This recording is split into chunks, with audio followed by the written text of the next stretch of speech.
to the podcast. Hello everybody, my name is Niina and welcome to the Little Woman podcast. Today's comment shout-out goes to Rainbow Milk 1996, who left this insightful comment. Jo also doesn't really like writing for the Weekly Volcano. She's only doing it for the money.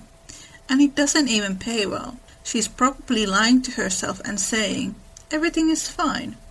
I am giving Beth the luxuries I want to give her, and she's happy. I am happy.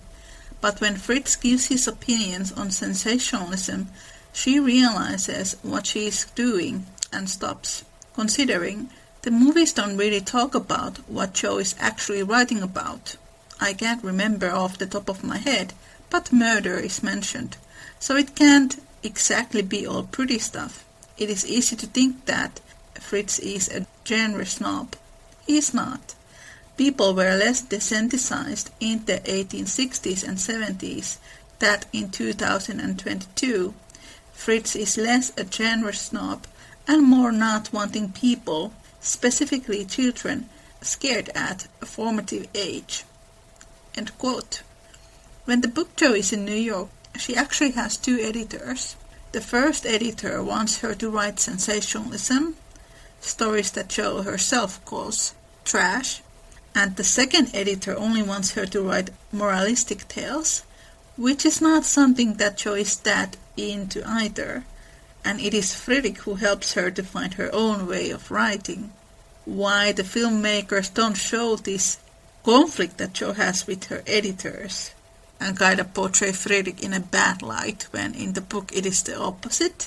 That is a very good question. My today's guest is really an expert on this field. We have talked a lot in this podcast how Louisa May Alcott loved German culture and German writers. And now for the first time I have a guest from Germany. Her name is Sinem, and Sinem is here today to talk to us about Louisa May Alcott's adoration to Goethe and Friedrich Schiller, and how we can see the effects of these two writers in Fredrik Baer's character and in general in Louisa May Alcott's novels. And season 1 of the Little Woman podcast has also appeared as an audiobook, and you can find the link from the description. This is Small Umbrella in the Rain, Little Woman podcast, Friedrich Schiller and Goethe, Alcott's literal heroes, with Sinem.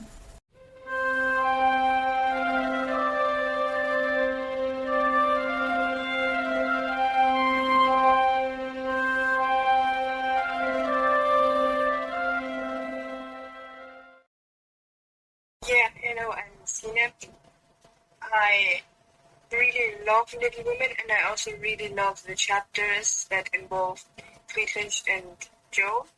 And since I also was born in Germany, I really loved the way Friedrich talks in the novels, and yes, I also love this chapter we're going to analyze. Yes, I love it too. It's one of my favorites. And I also think it was very romantic for everybody who says that Jo and Friedrich aren't romantic. I recommend reading that chapter again. I think the problem is that it's not really in the adaptations, but it's so good, it should be there. Yes, definitely. I think mostly in the movies or adaptations I've watched, it mostly is like Friedrich goes to visit Jo, kind of, and then that's the end. It's like only like one day, whereas in a novel it continues, like their partnership continues even at the home, not only in New York, but it also is where Jo lives. They have this extreme and powerful bond, and it only grows as the more he stays there. And even when Jo leaves New York, they have continued writing letters. And I think you can only see that in some of the TV versions, because in the movies you just see them arguing and then they stop communicating, which is really weird, because that doesn't happen in the book at all. Some of the TV shows, they do show that they continue writing these letters. And when Friedrich comes to Concord, he's actually there for 2 weeks or something, courting her.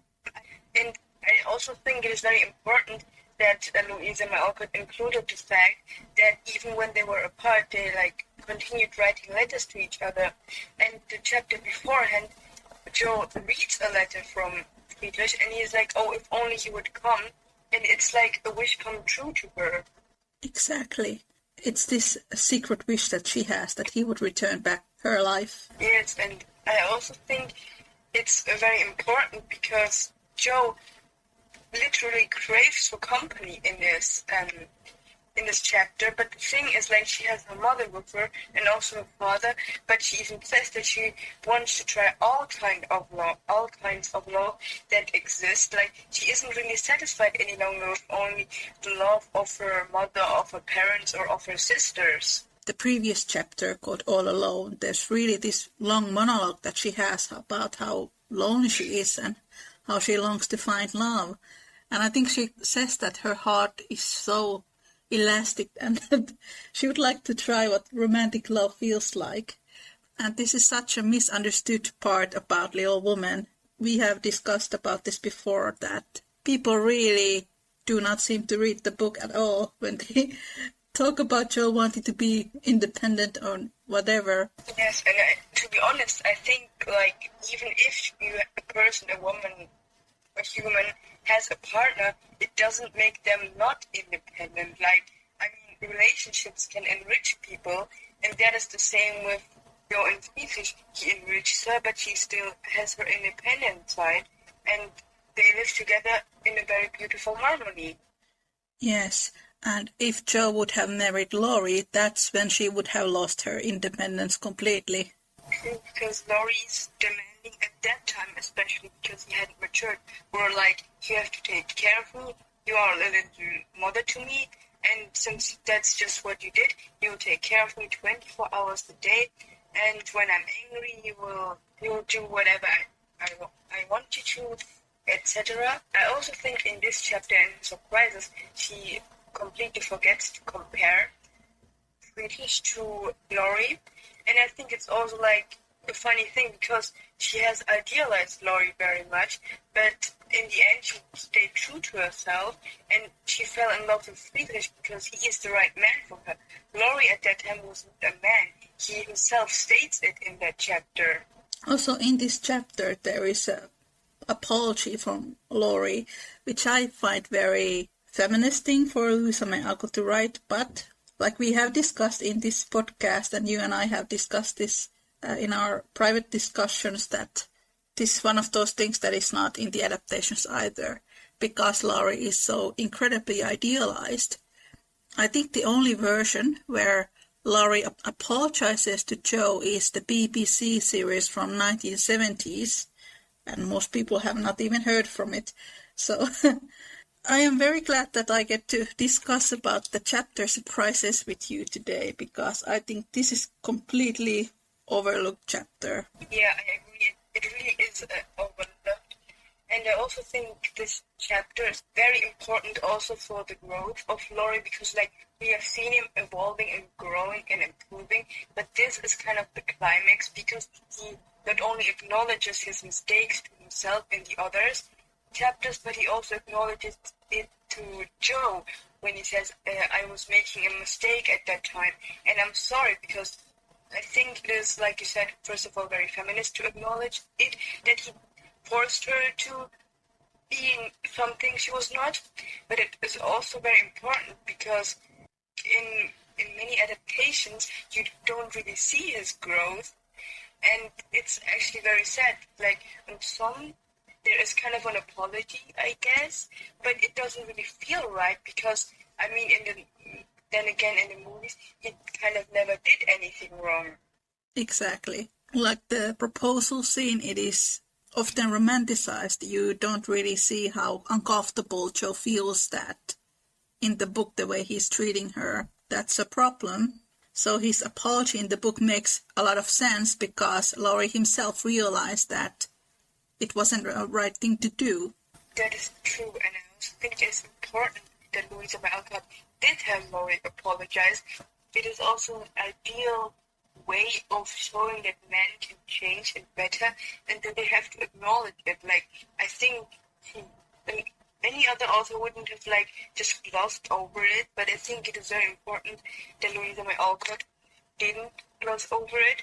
And I think it's also important that Louisa May Alcott did have Joe uncomfortable with Laurie being so possessive of her, because, I mean, who wouldn't feel uncomfortable when their friend would force them to something they didn't want? Yes, it's kind of interesting because in later chapter, I think it's under the umbrella, Fredrik says that he thinks he knows Joe very well, and that's why he does not force himself to her. Then we have Laurie, who has known Joe since he was 15, and then he tries to force himself on Joe, and you would think that it would be the opposite. Yes, that is very much true. And I would say, I really love how Friedrich was introduced in New York, and I love how great his character also is in this chapter, because when he comes to, I think, Orchard House to visit Joe and he sees that she's company, he at first doesn't want to go inside because she's busy and all that stuff, but then he stays because Joe looks at him in such a way, and because she just throws him into the house, kind of like she shows him into the house, and how he doesn't change for Joe, like he doesn't pretend he is somebody else when he talks to Joe's parents. He is still himself. And I also love that in this chapter he looks at Laurie a great deal, and he also looks at Joe a great deal, and the fact that Joe is like, she has to keep her eyes focused because she is afraid that her eyes will look constantly at Friedrich is also very funny. There's something about him that speaks right to her soul. It reminds me of that part in New York when he's speaking about religion, and then I think in that chapter he really becomes Joe's hero. So there's something similar that happens here. Definitely, like I said, I really love Friedrich as a character. And I also love the fact that Louisa May Alcott didn't just like gloss over the fact that Friedrich was visiting her. It was a very important chapter, and it also let the audience know Friedrich even better, because he was there for Joe, but he also, like, he wasn't only nice to Joe, he was nice to everybody around her, because that is who he is. You are pretty well educated when it comes to Louisa May Alcott. Would you like to tell a little bit how you got introduced to Little Woman and her writings? It happened like this. I was kind of craving for reading something in English, and I was like, why not try some classic out? And then it was the first time I kind of discovered it, but there are kind of a few bad reviews, so I wasn't really sure, and I couldn't get a reading extract of it. So I thought to myself, let's wait a bit. But then, when I got to the shop to look for some English book, there again it was, and it was like the whole version of it, like the, I think, 777 pages. And I read a bit into it, and I was like, okay, this is the novel I really want to read. So I started reading this one, and I fell in love with her writing. And then I read her other novels as well, and the one that also had a real big impact on me besides that the women was also work, because it is such an incredible novel about Little Women. The funny thing with it is, the biggest is the Meg, is really how I always imagined my own aunt to be. I have two of them. The older one especially reminded me of her. And I have to say, I also love the fact that Louisa May Alcott included her own morals, especially in her books. And it is also very important because I think David Thoreau is in every novel of her, and then there are people who claim that she didn't love him, but the fact is like, okay, if she only included Henry David Thoreau kind of character, and for example Little Women, then maybe we could say, okay, she didn't love him, but it is clear that she was very much in love with him or had a crush on him, because that kind of character is in all of her novels. Meg, David, I wouldn't say Tom in an old-fashioned girl is completely like him, but when he matures, he also kind of becomes that kind of archetype. And Yeah. I think it's really important. Adam in Moods is also based on Henry David Thoreau. Yeah, right. I completely forgot him. And then there's the German man in the Queen of Hearts. He's based on Henry David Thoreau. So the list goes on and on. At some point, maybe in this podcast, I will go through all of these Henry David Thoreau archetypes. Yes, you are correct. He appears in literal disguises in pretty much every single Louisa May Alcott novel or short story. Yes, and also in A Fatal Long Love Chase, I think that's what it's called. It's quite a thriller. And I think that one is also very important because in that one, Henry David Thoreau is kind of his archetype character is, I think, Father Ignatius. I don't know, I can't remember his name, but I think that was his name. And he also kind of really reminded me of Friedrich, but I have to say, I still love Friedrich more because I think, for me, out of all the Henry David Thoreau archetypes, I think Friedrich is the one who speaks mostly to my heart, probably because he's also, because he can talk German. And I always swoon when he does include some German words in his English phrases, in his English sentences, because I'm like, I can understand everything he says, and it is so cute.